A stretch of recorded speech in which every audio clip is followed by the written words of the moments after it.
Hey there, Fable here, and sorry for the delay on the Star Rail content, but with the release of Yukong, she has rather changed team building in a very weird way. For starters, her attack buff only lasts for 2 allies' turns, meaning the next 2 after her will receive the massive attack buff, and the third ally in this case will not. So, which forces you to speed tune her to your damage dealer in some capacity. So in this example, my damage dealers are Clara and Lorcha.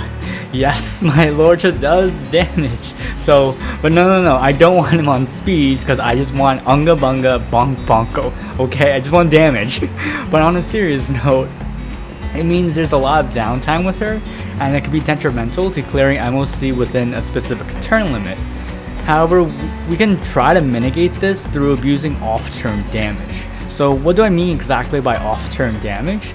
In this case, my Clara is the obvious answer, as her counters only occur when she is attacked, not when she attacks, right? Basically, this does not remove the Roaring Bowstring buff that Yukong applies to herself, and basically gives Clara a free, I think 80% at max or something attack bonus, and of course if she still has it up, crit rate and crit damage as well after her ult. But in other words, it is very similar to like Tinyun's Benediction buff in that when off-turn damage is dealt, it won't consume a stack. Right? So the same applies to Seele's Resurgence count, as it does not count per turn if you're wondering about Seele's as well. So with all that in mind, we can spam a lot of ultimate damage as well outside of said character's turn, right? Like for example, if your Lorcha does ultimate damage outside of his turn, it will not trigger, it will not count for the stack, so it will not remove that stack, but will still have the damage output from that buff that's applied. So in that way, almost all your characters in some sense can be built like a damage dealer, including Yukong herself, because she's basically just self-buffing at that point, right? But the biggest reason for this is that she applies a massive team-wide crit rate and crit damage buff, so long as she has the Roaring Bowstring buff active. But however, this part it gets quite tricky, as timing it can be off, but it has to be the key to how you make sure that buff is applied properly, right? That way your damage dealers receives the full value of that crit value that is granted to them. So, for example, if you have her at E6, it does help extend the duration of the Roaring Bowstring on top of applying the team with said crit values, but until then, you'll be relying on her speed placement to determine buff values overall. And that is really hard, because it's not a controlled environment, it's an extremely weird speed tuning sort of gimmick that can vary depending on the setup you have and what other elements factor in, whether you're speed down or speed increase. So it's very hard to determine where the placement will occur and who's going to go afterwards, even though you're a speed tune, because there's a lot of weird things that does occur in battle. And so, for example, again, going back to my current build you see here, right, with Clara, mine is very slow, and my other characters are slightly faster than her. So because of that, if Clara gets further slowed down and does not get hit, I do lose the value of that crit buff and attack buff that's applied from Yukong. So it's very hard, and a lot of fine tuning, and that's what makes her really weird in your team. But overall, she is still great, right? But between her and Tinyun or even Bronya, I personally would invest into Tinyun or Bronya first and consider Yukong as more like a secondary, since both Tinyun and Bronya are guaranteed buffs for X amounts of turns, whether it's 3 or 2 turns, right? Those are guaranteed all the time. Or if you want, you can even pair her together with both Tinyun and Bronya, because at the end of the day, their damage modifiers do apply to your team, and they will increase for the certain amount that's necessary. And on top of that, Yukong can become a DPS as well, right? But the biggest thing is, if you do decide to put Yukong with one of these buffers I mentioned, especially Bronya, oh boy, Bronya can go really crazy, because Bronya applies a crit damage buff based off her crit damage, right? So if you increase that value further with Yukong, you're looking at a pretty disgusting amount of crit damage gains for your DPS from Bryan's ult alone. Because let's be honest, Yukong's ultimate gives you like roughly 50 something % crit damage to your entire team while the roaring bowstring is active, and then Brian takes that 50% plus crit damage on top of whatever crit damage he has, and then times by like whatever multiplier necessary to spread it. Yeah, it's ridiculous. You can even go up to like 300% crit damage, which is overkill, right? But yeah, now with all that said, I'm going to showcase some of my team comps that I experimented with using Yukong, and then you can decide for yourself if she is worth the investment. Me personally, I say yes, she is still worth considering as either a buff or a secondary DPS as your option if need be, because her ultimate does really good amounts of single target damage. And yeah, so but anyway, but I forgot to mention, but keep in mind that I'm keeping things on auto to test the AI for myself, so a lot of these showcases is on auto. I'm not the one controlling them, but yeah, just enjoy the showcase. Before I go, how are you liking Yukong? And if you have any questions, feel free to let me know in the comments. As usual, I'll try my best to answer them. And as always, take care, be safe, and enjoy. 早いものが勝つ償いたまえ大丈夫殴ったね大丈夫問題はない逃がさない殴ったねうちのとっておきを食らえ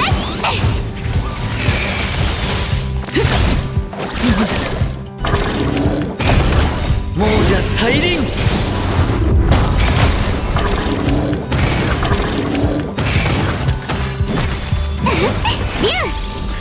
疾風のごとしこの一矢で十分大丈夫問題はない逃がさない殲滅開始助けてスワローグ大丈夫殴ったね厄介を避けん亡者再臨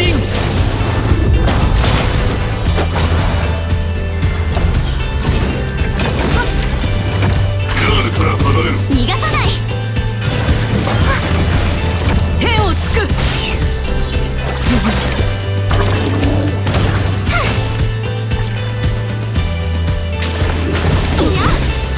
うちのとっておきを食らえ隠れろ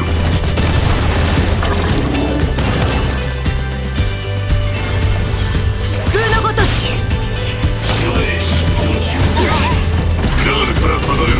この一矢で十分助けてスワローグ亡者再臨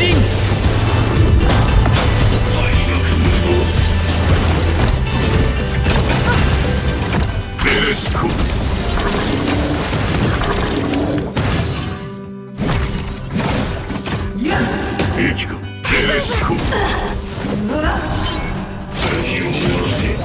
たことないわ天をつく天使を授けん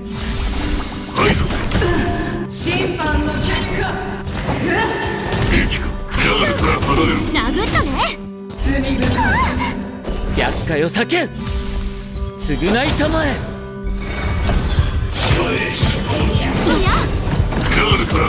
逃がさない亡者再臨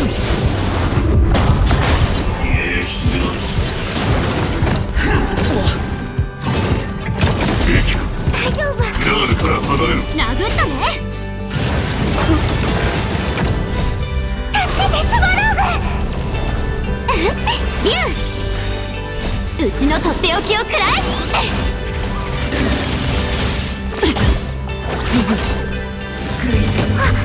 逃がさない大丈夫殴ったね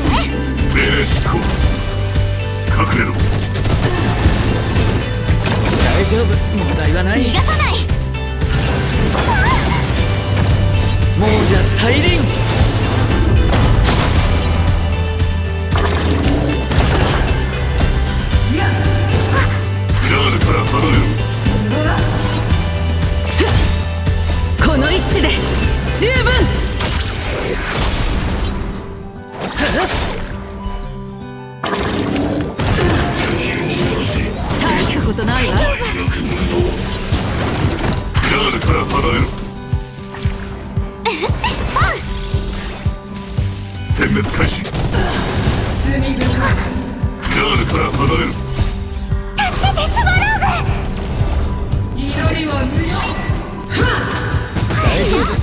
がない。天をつく。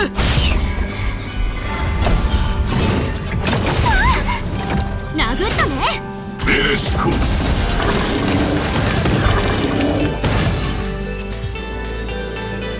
発目して気迫を示す。前方に敵がいるわね。早いもの。償いたまえ。我に力を。いや蝶と共に散れスターレイファントム。大丈夫とないわ。問題はない。天使を授けん。亡者再臨。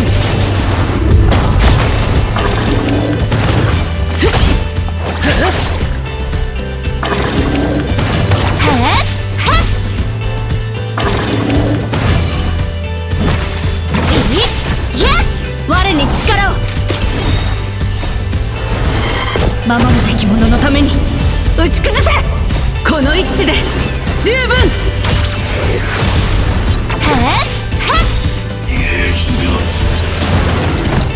蝶と共に散れスターレイファントム。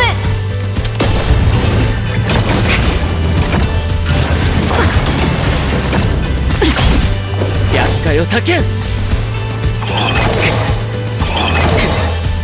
亡者再臨。次。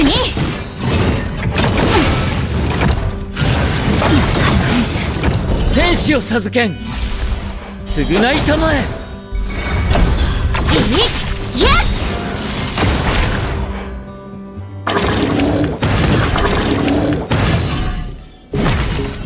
蝶と共に散れスターレイファントム。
Oh, and if you wanted to see how much damage he did with 277 crit damage and almost 6k attack, etc., but here's the run for it.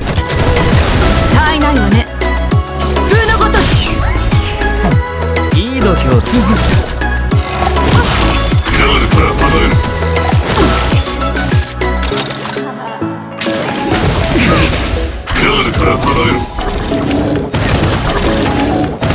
ララもみんなを守りたい。風が吹きこの一矢で十分。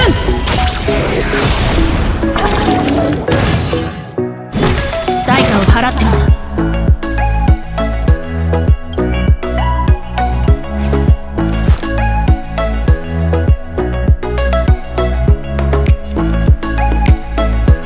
我に力を。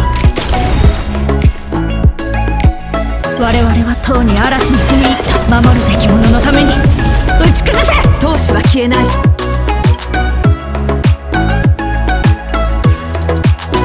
天をつく。大丈夫とないわ。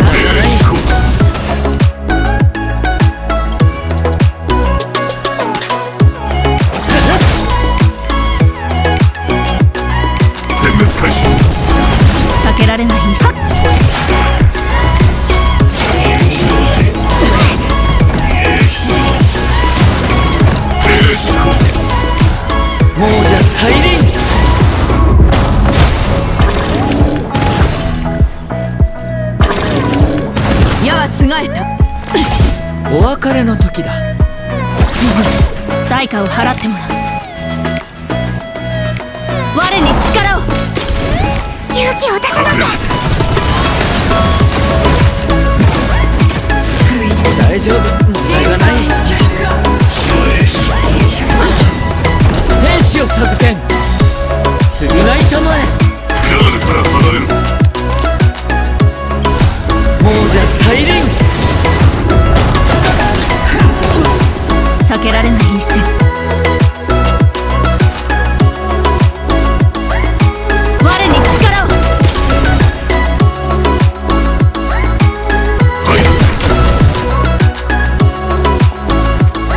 疾風のごとし。クラーラもみんな捨て